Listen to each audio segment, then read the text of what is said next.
2050 தண்ணிக்குள்ளே போயிடும் அப்படின்னு சொன்ன சென்னைக்கு 20 ஆண்டுகள் இப்போ மைனஸ் ஆயிருக்காமே.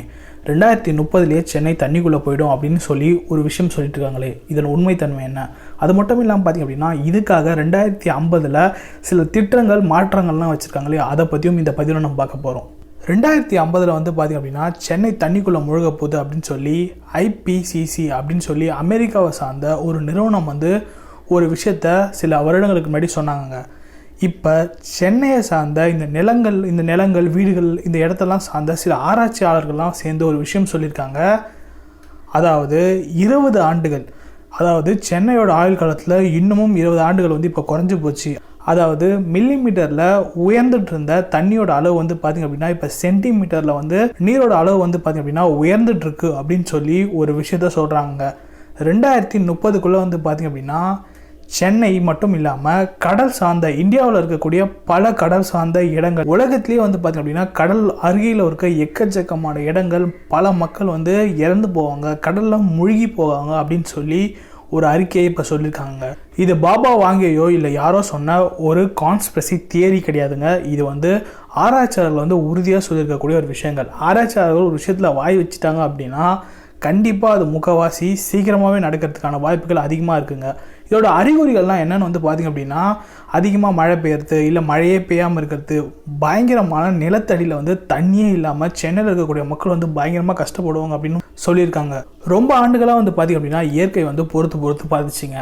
நம்மளும் முடிஞ்ச அளவுக்கு இயற்கை எவ்வளோ செய்ய முடியுமோ அவ்வளோ செஞ்சு தீர்த்துட்டோம். இப்போ இயற்கை மாற்றாக நம்மளை செய்ய தொடங்கியிருக்குங்க. இயற்கை இந்த வைரஸ்லாம் அனுப்புறதுக்கு முன்னாடி வந்து பார்த்திங்க அப்படின்னா நிறைய பெரும் வெள்ளங்கள், பெரிய மழைகள், அப்புறம் வந்து எக்கச்சக்கமான விஷயங்களும் ஆல்ரெடி செஞ்சு காமிச்சிருச்சுங்க. இதுக்கு முன்னாடியே வந்து பார்த்திங்க அப்படின்னா சென்னையில் ஒரு மிகப்பெரிய மழையில் வந்து இந்த சோழிங்கநல்லூர் பகுதியெலாம் வந்து மூழ்கிச்சிங்க. நம்ம அப்போயாவது வந்து பார்த்திங்க அப்படின்னா அங்கே இருக்கக்கூடிய இந்த ஆக்கிரமிப்பு அப்படின்னு சொல்கிறாங்க பார்த்தீங்களா, இதெல்லாம் வந்து க்ளீன் பண்ணி இதெல்லாம் வந்து சரி செஞ்சுருக்கணும். ஆனால் நம்ம அதை சரி செய்யவே இல்லை.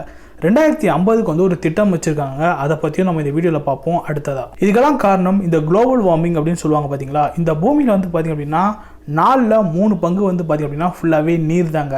அதில் வந்து பார்த்திங்க அப்படின்னா 2 பங்கு வந்து பார்த்திங்க அப்படின்னா ஐஸ் கட்டிகளாக இருக்குங்க. இந்த ஐஸ் கட்டிலாம் இப்போ வந்து உருக தொடங்கியிருக்கு. இதுக்கு காரணம் வந்து பூமி வந்து வெப்பமாகிறது தான். இதுக்கு காரணம் நம்ம ஃபேக்ட்ரிலேருந்து ரிலீஸ் பண்ணக்கூடிய புகைகள், நம்ம வாகனத்துலேருந்து யூஸ் பண்ணக்கூடிய புகைகள் அப்படின்னு சொல்லி எல்லாமே நம்ம யூஸ் பண்ணுற இந்த பொல்யூஷனில் தான் இந்த பூமி பயங்கரமாக வெப்பமாக இருக்குது. இதுக்கெல்லாம் காரணம் வந்து நம்ம யூஸ் பண்ணுற ஃப்ரிட்ஜு, தேவையில்லாமல் யூஸ் பண்ணக்கூடிய ஏசி, தேவையில்லாமல் நம்ம சும்மா ஒரு கடைக்கு போனோம் அப்படின்னா கூட வந்து நம்ம வண்டி எடுத்துகிட்டு போகிறோம். ஸோ இந்த மாதிரியான நிறைய விஷயங்கள் தான் இந்த பூமி வெப்பமாகிறதுக்கு ஒரு காரணம். அண்டார்டிகாவில் இருக்கக்கூடிய இந்த பனிக்கட்டிகள் இடையெல்லாம் வந்து பார்த்திங்க அப்படின்னா எக்கச்சக்கமான வைரஸ்கள் இருக்குது. இந்த உலகத்தில் மனுஷங்க பார்த்து ஏன் சரியே செய்ய முடியாத பயங்கரமான வைரஸ்லாம் இருக்குது. அந்த வைரஸ்க்கு முன்னாடிலாம் வந்து பார்த்திங்க அப்படின்னா கரோனா வைரஸ்லாம் ஜுஜிபி வைரஸ்ங்க.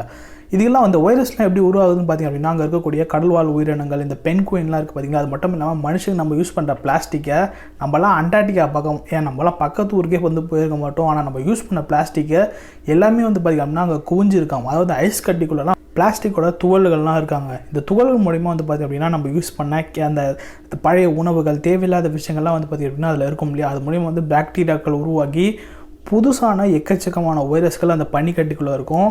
இந்த ஒரு பக்கம் வந்து இந்த கடலோரம் இடங்கள்லாம் வந்து தண்ணிக்குள்ளே போக போகுது அப்படின்னு சொல்கிறாங்க இல்லையா, அதில் பொழைச்சி போகிற மக்களுக்கு இந்த வைரஸ் தாக்கும். இந்த வைரஸ்கள்லாம் வந்து பார்த்திங்க அப்படின்னா மீதமுள்ள மக்களை கொண்டுடும். ஸோ இந்த மாதிரி வந்து பார்த்திங்கன்னா யாருக்கும் எங்கேயோ பிரச்சனை நடக்குது அப்படின்னு நினைக்காதீங்க.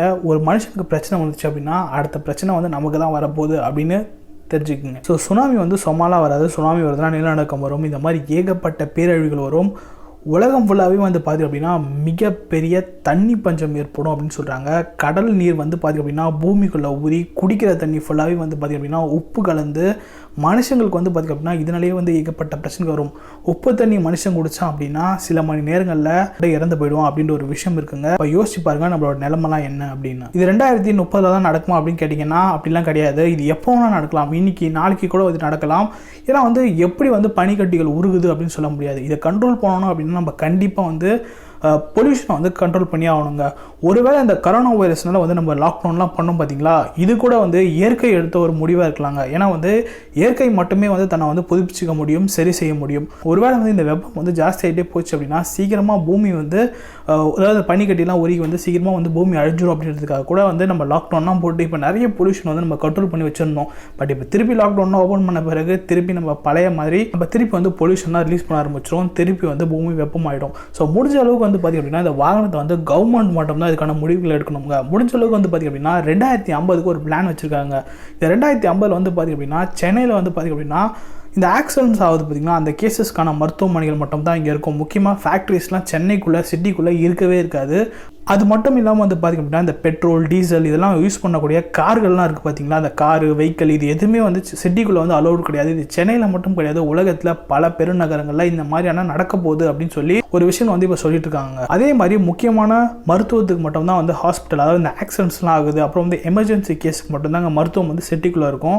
மற்றபடி இந்த பெரிய நோய் தொற்றுலாம் ஏற்படுது பார்த்திங்களா, அவங்களுக்குலாம் வந்து சிட்டிக்கு வெளியில் தான் ஹாஸ்பிட்டல்ஸ் இருக்கும். ஒருவேளை வந்து வியாதி வந்து ரொம்ப இருக்குது, டெய்லி வந்து செக்அப் பண்ணணும், டெய்லி வந்து ட்ரீட்மெண்ட் எடுத்துக்கணும் அப்படின்னா இங்கே இருக்க மக்களை வந்து அப்படியே அங்கே கொண்டு போயிடுவாங்க. ஸோ அந்த அளவுக்கு வந்து பார்த்திங்க அப்படின்னா இந்த நகரங்கள்லாம் வந்து வேறு மாதிரி வந்து 2050க்குள்ளே வந்து மாறிடும் அப்படின்னு சொல்ல ரெகுலேஷன்ஸ்லாம் இப்போ வந்து திட்டங்கள்லாம் வந்து போடப்பட்டுருக்கு. ஆனால் இதில் ஒரு பெரிய பிரச்சனை என்ன அப்படின்னா நம்ம 2050ன்னு சொல்கிற டார்கெட் வந்து இப்போ 2030க்கு வந்திருக்கு. அதாவது 20 ஆண்டுகள் வந்து நம்மளுக்கு இப்போ மைனஸ் ஆகிருக்கு. ஸோ இது இப்படியே போய்ட்டு இருந்துச்சு அப்படின்னா இந்த 20 ஆண்டு வந்து இன்னும் ஒரு 5 ஆண்டு கம்மியாகிறதுக்கான வாய்ப்புகள் வந்து அதிகமாக இருக்குது. இந்த முடிவுகளை நம்ம ரொம்பவே சீக்கிரமாக எடுக்கணும். அப்படி இல்லை அப்படின்னா பலாயிரம் மக்கள் பலாயிரம் இடங்கள் வந்து பார்த்திங்க அப்படின்னா தண்ணிக்குள்ளே போகக்கூடிய அபாயகரத்தில் இப்போ நம்ம இருக்கோம். ஆல்ரெடி வந்து பார்த்திங்க அப்படின்னா இந்த மன்னார் வளைகுடா அப்படின்னு சொல்லக்கூடிய இடத்துலலாம் வந்து பார்த்திங்க அப்படின்னா நிறைய இடங்கள் மூழ்கி போச்சு. இந்த பூவரசம்பட்டி இந்த மாதிரியான எக்கச்சக்கமான இடங்கள்லாம் ஆல்ரெடி தண்ணிக்குள்ளே மூழ்கி போச்சாங்க. அதே மாதிரி வந்து பார்த்திங்க அப்படின்னா இன்னும் சில ஆண்டுகளுக்குள்ளேயே வந்து பார்த்திங்க அப்படின்னா நம்ம ஊரில் சென்னையிலாம் வந்து பார்த்திங்க அப்படின்னா இந்த சோழிங்கநல்லூர் இந்த கடல் எக்கச்சக்கமான இடங்கள்லாம் வந்து பார்த்திங்க அப்படின்னா தண்ணிக்குள்ளே காணாமல் போயிடுவாங்க. இவங்க திட்டத்தையே 2050க்கு தான் வகுத்து வச்சுருக்காங்க. ஆனால் 2030லேயே வந்து ஏகப்பட்ட பிரச்சனைகள் வந்துடும் அப்படின்னு சொல்லியிருக்காங்க. அதுவும் நார்த் சைட்லாம் வந்து பார்த்திங்க அப்படின்னா தண்ணி பஞ்சம் வந்து பயங்கரமாக ஏற்படும். கடல் தண்ணி ஊறி ஊறி வந்து பார்த்திங்க அப்படின்னா உப்பு தண்ணியாக மாறி குடிக்கிறதுக்கு தண்ணியே இல்லாமல் பல மக்கள் வந்து இந்த சொன்ன இல்லையா தண்ணிக்குள்ளே மக்கள் போகிறதுக்கு முன்னாடியே வந்து பார்த்திங்க அப்படின்னா தாகத்தினால மக்கள் இறந்து போயிடுவாங்க அப்படின்ற சில விஷயங்களும் வந்துருக்குங்க. இது எல்லாத்தையுமே நம்ம சரி செய்யணும் அப்படின்னா குளோபல் வார்மிங்கை, அதாவது இயற்கையை நம்ம பொல்யூஷன் பண்ணி அழிக்காமல் இருக்கணும். ஆல்ரெடி இந்த லாக்டவுன் முன்னாடி டெல்லியோட நிலைமை என்ன நம்ம எல்லாருக்குமே தெரியும். மனுஷங்க வாழ தகுதியே இல்லாத ஒரு இடமா மாறிடுச்சு டெல்லி.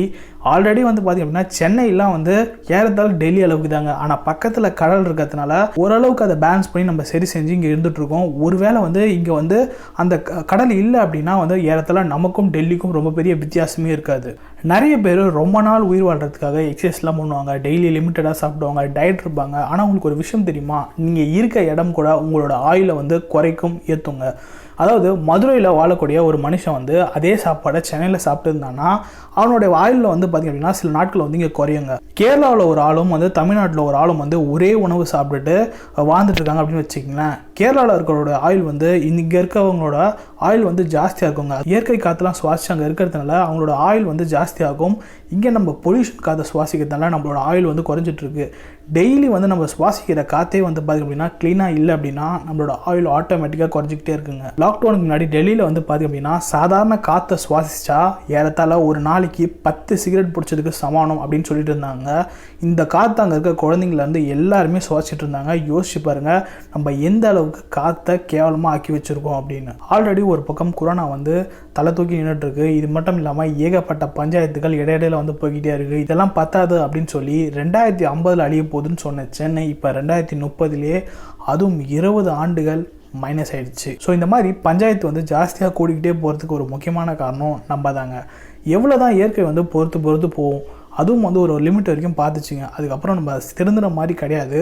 ஸோ இந்த கொரோனா வைரஸ்லாம் போட்டு லாக்டவுன்லாம் போட்டு இந்த பொல்யூஷனை ஓரளவுக்கு அதுவும் கட்டுப்படுத்தி பார்த்துச்சு. பட் நம்ம அதுக்கும் அடங்குற மாதிரி இல்லை, திருப்பி வெளியெல்லாம் போக ஆரம்பிச்சிட்டோம். திருப்பி குளோபல் வார்மிங் ஜாஸ்தி ஆக போகுது. எங்கேயோ பிரச்சனை நடந்துட்டுருக்கு, எங்கேயோ அண்டார்டிக்காவில் தானே பனிக்கட்டி உருகிட்டு இருக்குன்னு சொல்லி நம்ம வந்து குளோபல் வார்மிங்கை ஜாஸ்தி ஆகிட்டே போனோம். பிரச்சனை வந்து நம்ம வீட்டோட கதவை தட்ட ஆரம்பிச்சிருச்சு. ஸோ இப்போவே வந்து சுதாரிக்கல அப்படின்னா ஆப்பு கன்ஃபார்ம்.